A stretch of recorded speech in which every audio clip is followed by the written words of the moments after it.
오늘 우리에게 주시는 하나님의 말씀은 욥기 38장에서 42장까지의 말씀입니다. 38장. 그때 주님께서 욥에게 폭풍이 몰아치는 가운데서 대답하셨다. 내가 누구에게 무지하고 헛된 말로 내 지혜를 의심하느냐. 이제 허리를 동이고 대장부답게 일어서서 묻는 말에 대답해 보아라. 내가 땅에 기초를 넣을 때에 내가 거기에 있기라도 하였느냐. 내가 그처럼 많이 알면 내 물음에 대답해 보아라. 누가 이 땅을 설계하였는지 너는 아느냐? 누가 그 위에 측량줄을 띄었는지 너는 아느냐?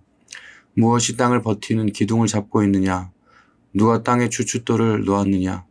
그날 새벽에 별들이 함께 노래하였고 천사들은 모두 기쁨으로 소리를 질렀다. 바닷물이 땅속 모태에서 터져 나올 때에 누가 문을 닫아 바다를 가두었느냐?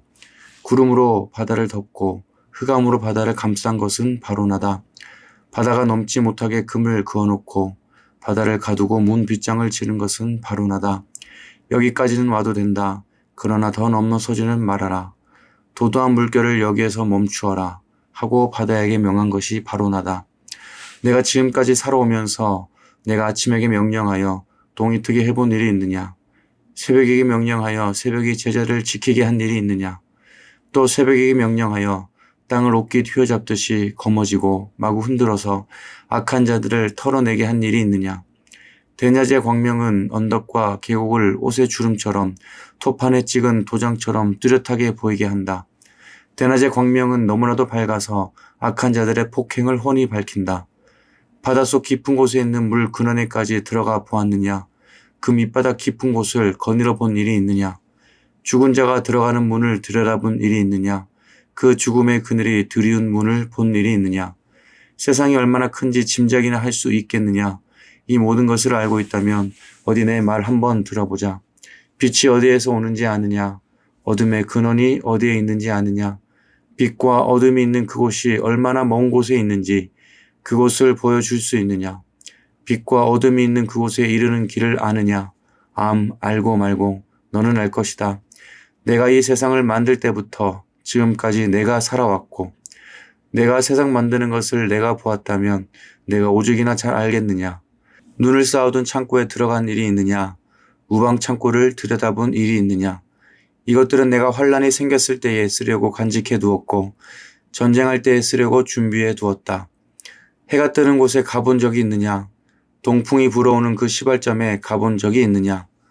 쏟아진 폭우가 시내가 되어서 흐르도록 개울을 낸 이가 누구냐. 천둥과 번개가 가는 길을 낸 이가 누구냐. 사람이 없는 땅, 인기척이 없는 광야에 비를 내리는 이가 누구냐. 메마른 거친 땅을 적시며 굳은 땅에서 풀이 돋아나게 하는 이가 누구냐. 비에게 아버지가 있느냐. 누가 이슬방울을 낳기라도 하였느냐. 얼음은 어느 모태에서 나왔으며 하늘에서 내리는 서리는 누가 낳았느냐. 물을 돌같이 굳게 얼리는 이, 바다의 수면도 얼게 하는 이가 누구냐. 내가 북두칠성의 별대를 한데 묶을 수 있으며 오리온 성자를 묶은 띠를 풀 수 있느냐. 내가 철을 따라서 성자들을 이끌어낼 수 있으며 큰 곰자리와 그 별대를 인도하여 낼 수 있느냐. 하늘을 다스리는 질서가 무엇인지 아느냐. 또 그런 법칙을 땅에 적용할 수 있느냐. 내 소리를 높여서 구름에게까지 명령을 내릴 수 있느냐. 구름에게 명령하여 너를 흠뻑 적시게 할 수 있느냐. 번개를 내보내어 번쩍이게 할 수 있느냐. 그 번개가 내게로 와서 우리는 명령만 기다립니다 하고 말하느냐. 강물이 범람할 것이라고 알리는 따오기에게 나일강이 넘칠 것이라고 말해주는 이가 누구냐. 비가 오기 전에 우는 수탉에게 비가 온다고 말해주는 이가 누구냐. 누가 구름을 셀 만큼 지혜로우냐. 누가 하늘의 물주머니를 기울여서 비를 내리고 누가 지혜로워서 티끌을 진흙덩이로 만들고 그 진흙덩이들을 서로 달라붙게 할 수 있느냐. 내가 사자의 먹이를 계속하여 될 수 있느냐. 굶주린 사자 새끼들의 식욕을 채워줄 수 있느냐. 그것들은 언제나 굴 속에 웅크리고 있거나 드러나지 않는 곳에 숨어 있다가 덮친다. 까마귀 떼가 먹이가 없어서 헤맬 때에 그 새끼들이 나에게 먹이를 달라고 조를 때에 그 까마귀 떼에게 먹이를 마련해 주는 이가 누구냐. 39장. 너는 산에 사는 염소가 언제 새끼를 치는지 아느냐. 들사슴이 새끼를 낳은 것을 지켜본 일이 있느냐. 들사슴이 몇 달 만에 만삭이 되는지 아느냐. 언제 새끼를 낳는지 아느냐. 언제 구부려서 새끼를 낳는지를 아느냐. 난 새끼를 언제 광야에다가 풀어놓는지를 아느냐. 그 새끼들은 튼튼하게 자라나면 어미 곁을 떠나가서 다시 돌아오지 않는다. 누가 들나귀를 놓아주어서 자유롭게 해 주었느냐. 누가 날쌘 나귀에게 메인줄을 풀어주어서 마음대로 뛰놀게 하였느냐. 들판을 집으로 삼게 하고 소음기 있는 땅을 살 곳으로 삼게 한 것은 바로 나다.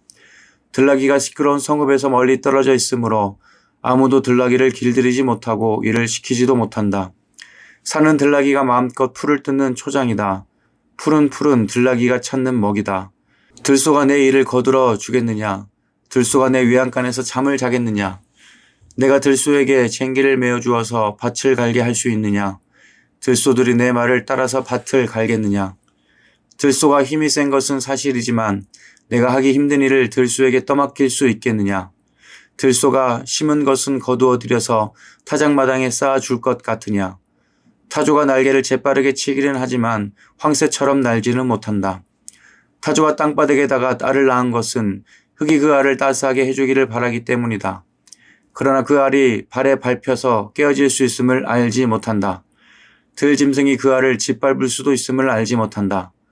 타조는 알을 거칠게 다루기를 마치 제가 낳은 알이 아닌 것 같이 하고 알을 낳는 일이 헛수고가 되지는 않을까 하고 걱정도 하지 못하니 이것은 나 하나님이 타조를 어리석은 짐승으로 만들고 지혜를 주지 않았기 때문이다.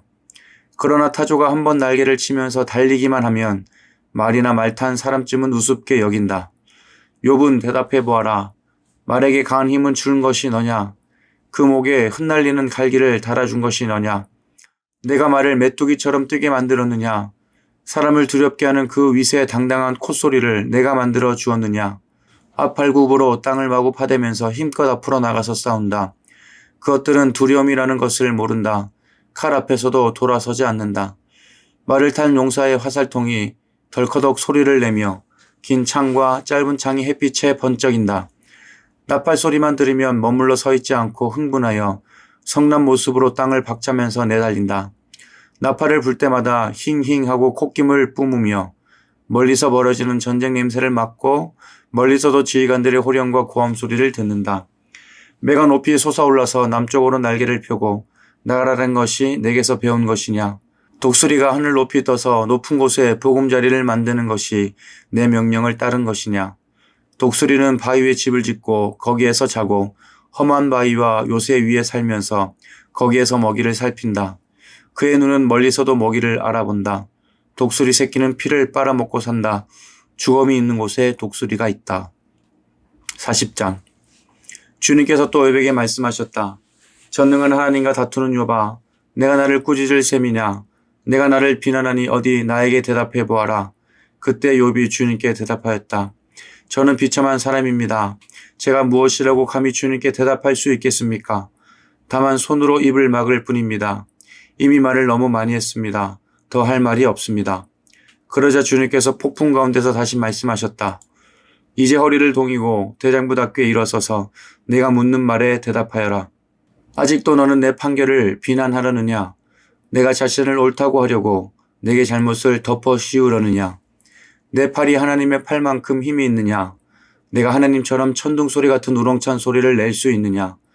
어디 한번 위엄과 존귀를 갖추고 영광과 영화를 갖추고 교만한 자들을 노려보며 내 끓어오르는 분노를 그들에게 쏟아내고 그들의 기백을 꺾어 보아라.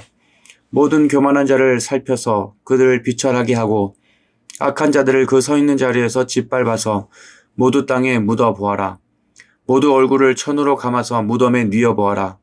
그렇게만 할 수 있다면 나는 너를 찬양하고 내가 승리하였다는 것을 내가 인정하겠다. 배의 못을 보아라. 내가 너를 만든 것처럼 그것도 내가 만들었다. 그것이 소처럼 풀을 뜯지만 허리에서 나오는 저 억센 힘과 배에서 뻗쳐나오는 저 놀라운 기운을 보아라. 꼬리는 백향목처럼 뻗고 넓적다리는 힘줄로 단단하게 감쌌다. 뼈에는 노처럼 강하고 갈비뼈는 쇠빗장과 같다. 그것은 내가 만든 피조물 가운데서 으뜸가는 것, 내 무기를 들고 다니라고 만든 것이다.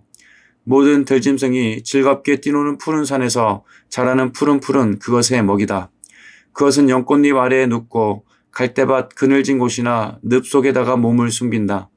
연꽃잎 그늘이 그것을 가리고 냇가의 버드나무들이 그것을 둘러싼다.